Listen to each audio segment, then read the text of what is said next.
Hey, good morning. Today is another one of our first fives. Today we're looking at this text from Acts chapter 2. And I'll give us just a little bit of background.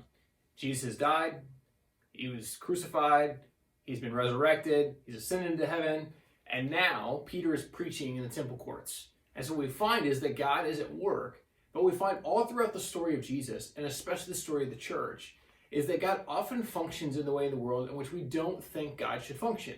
We have expectations about the way God works, about the way he's going to use us, and God so often does something that we don't see coming. And that's really what happens in Acts chapter 2. What we see in this scene is the words of Jesus are fulfilled when he says, I'll leave you, my spirit or a comforter will be with you. And so here's what we see happens in Acts chapter 2. When the day of Pentecost came, they were all together in one place. Suddenly a sound like the blowing of a violent wind came from heaven and filled the whole house where they were sitting. They saw what seemed to be tongues of fire that separated and came to rest on each of them. All of them were filled with the Holy Spirit and began to speak in other tongues as the Spirit enabled them. Now they were staying in Jerusalem, God-fearing Jews from every nation under heaven.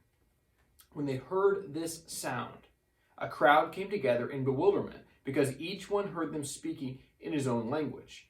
Utterly amazed, they asked, Are not all these men who are speaking Galileans?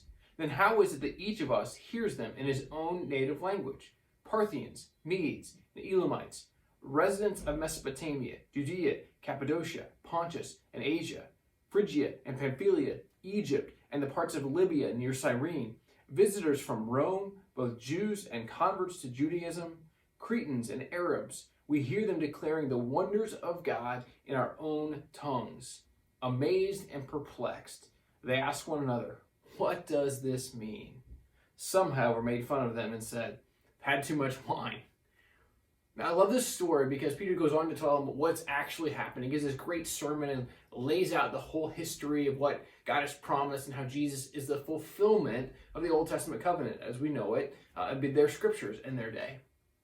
And Peter does all these great things in this message, and the Holy Spirit has come. It's like tongues of fire. In other words, it purifies. It is at work in their lives. It is present with them.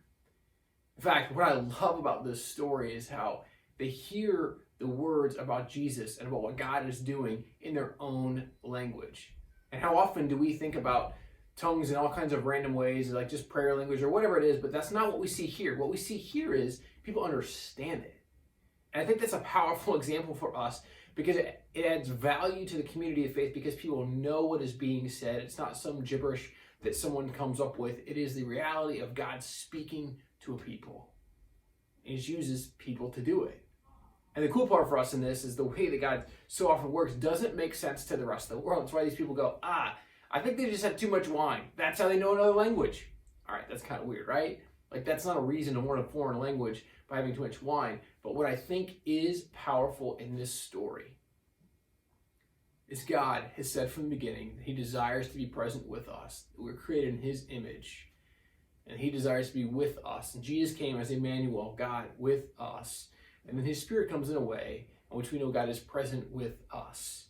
And so this scene in Acts chapter 2 really launches the church out in a way that is radical and changes the world in such a subversive, unique way. And so I think as followers of Jesus, we should be asking this, God, may your Spirit be so real in me that I know you are present.